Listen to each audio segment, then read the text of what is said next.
they're the sort of principles of marketing. They're the sort of need for segmentation, they're the need for a proposition, they're the need for a kind of business strategy. You look at things like retailing and how do you increase the frequency of purchase.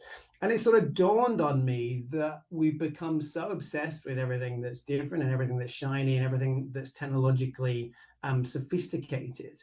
I actually think a lot of people in the industry have no idea what those sort of fundamental foundations and logically competent things are to do.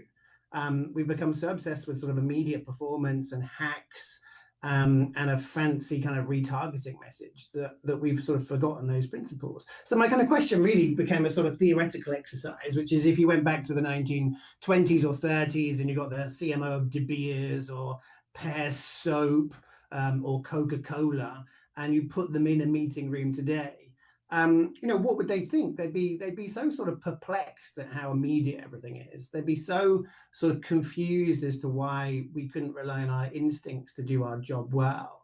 It would just be this really extraordinary thing.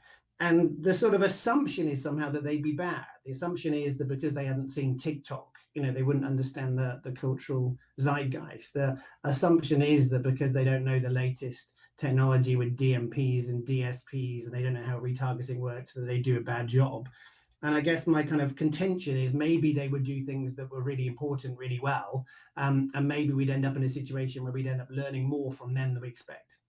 And beneath that statement would be, once this CMO from whatever brand you want to pick from long ago got up to speed on technology, they would do excellent or maybe even better work than a lot of the CMOs today, because they were way more grounded in the fundamentals of the marketplace. Am I getting that right?